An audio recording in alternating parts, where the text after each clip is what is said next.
This is Activity 1, Buying Fruit, from Lesson 14, using linear relations to solve problems. And there are two relationships that they would like you to take a look at. The first one is buying grapes at $2.39 per pound and bananas at 59 cents per pound, and you can only spend $15. Actually, you have to spend all of that $15. Don't spend any less, don't spend any more. Spend the $15 on grapes and bananas. And the second relationship is a savings account. You start with $50 in your account and you add $20 each week. So you save $20 per week. All right, so the first one, the bananas and the grapes. So however many pounds of bananas you purchase, you're going to add that to the pounds of grapes. You have to figure out the cost, and that cost together has to equal $15. So the way that I approach this problem is I think about, okay, I'm adding two things together. I'm adding grapes or bananas together, and I'm with grapes.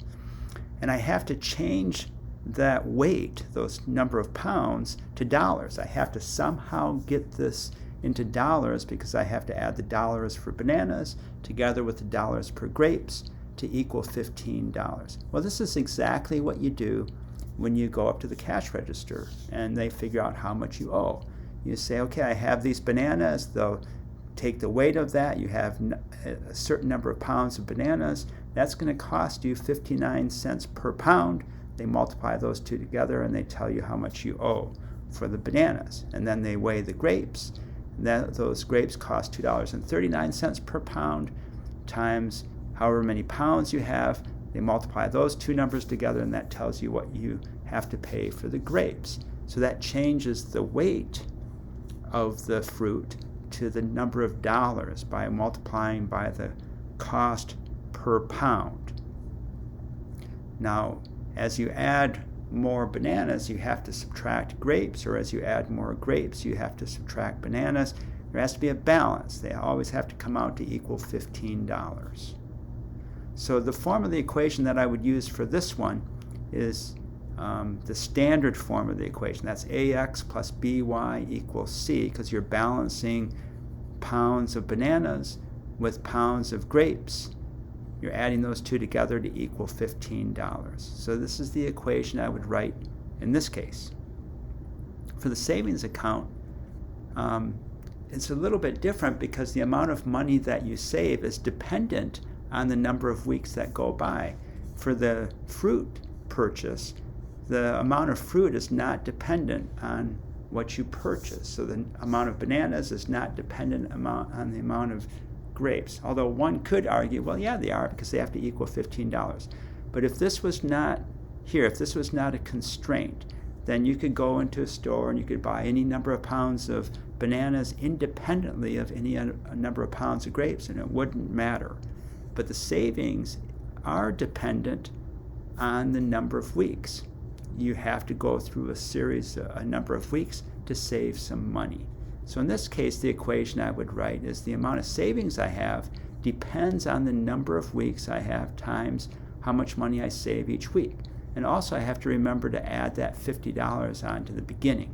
So the form of the equation that I would use in this case is the slope-intercept form, where you're figuring out the amount of savings that is equal to the number of weeks that go by times how much you save per week plus the $50 in the beginning. So two different ideas. One is a balance of the two things, the bananas and the grapes, and the other is the savings is dependent on the number of weeks. So you get used to figuring out which form of equation to use. It begins to just make sense which form you use in each case. All right, so let's take a look at the graph of each of these. So this is the cost per pound times the number of pounds. So x is going to be the number of pounds of bananas, that's down here, and y is going to be the number of pounds of grapes, that's up here. So let's figure out where each of these crosses the y-axis and the x-axis. So if you purchase all bananas, I'm going to only purchase bananas, I'm going to spend that $15 on all bananas, So the grapes are going to be 0. So y is going to be 0. And so how many pounds of bananas can you purchase? Well, that's how many times can you take 59 cents out of $15? Every time you take 59 cents out, that's a pound of bananas. So the number of times you can do that is division. 15 divided by that 59 cents equals 25 4/10 pounds. So you can take out, or you can purchase 25 4/10 pounds of bananas for $15. On the other hand, what if you decide to purchase all grapes? So in this case, bananas is going to be 0. So this is called a term. Parts of an equation separated by addition are called terms. So this term is 0. And so now you're working with just grapes. Well, how many times can I take out $2.39 from $15? That's division. 15 divided by $2.39 equals 6 3/10 pounds. So the y-intercept is 6 3/10 pounds. The x-intercept is 25 4/10 pounds. And so then there's a balance. Draw this equation. There's a balance between the number of pounds of bananas. If I go out here and I buy this number of pounds of bananas, which would be 5 pounds in this case, that's going to tell me that I have to purchase, right? Yeah, that I can purchase about, oh, look at that, it's about 5 pounds of grapes. So 5 pounds of bananas and about 5 pounds of grapes. So again, it has to balance off of each other.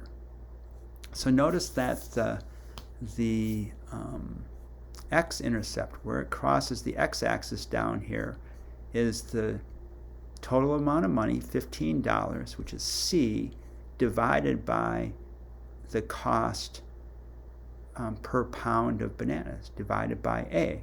That tells you how many pounds of bananas you can purchase. So C divided by A gives you the x-intercept.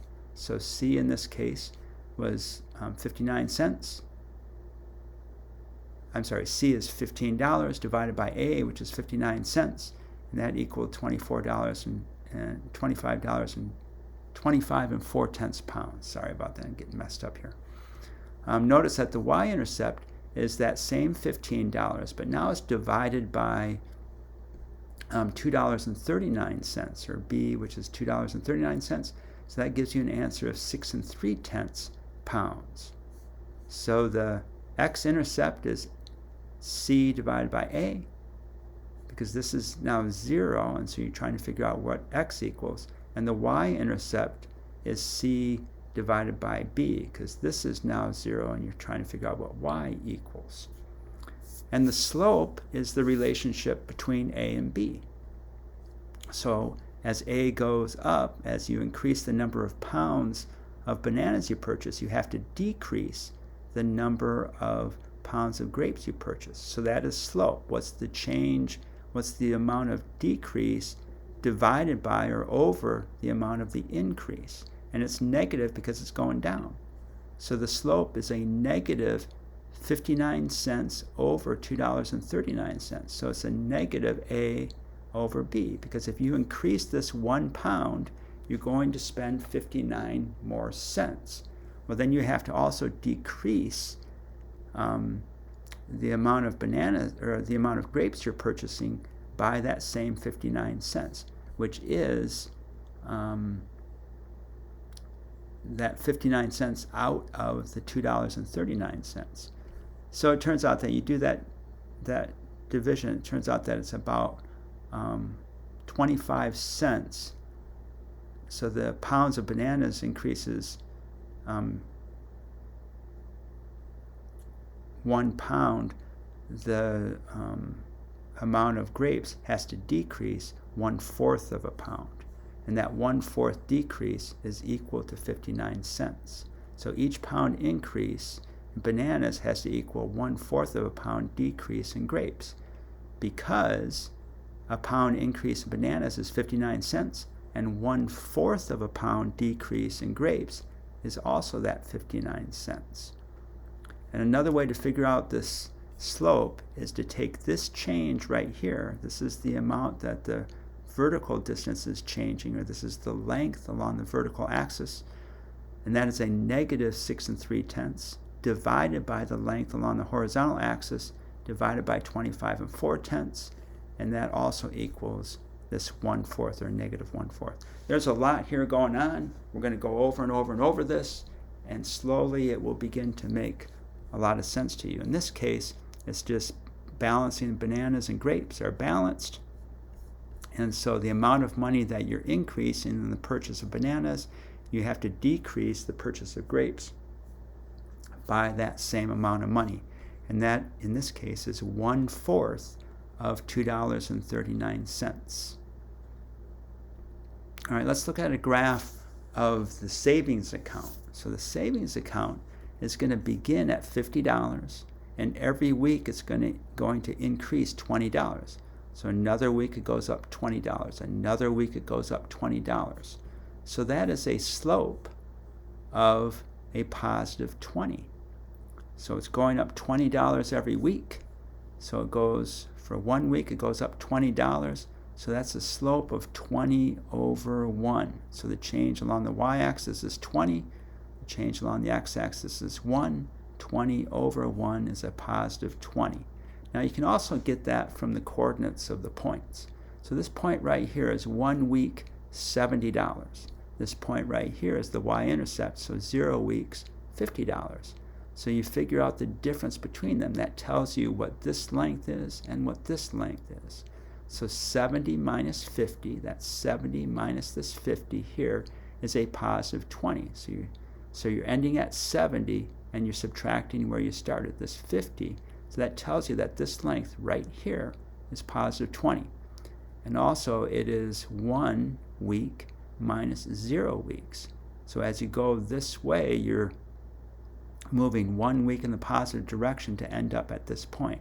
So where you end, you take where you end, that's 1, subtract where you start, that's 0.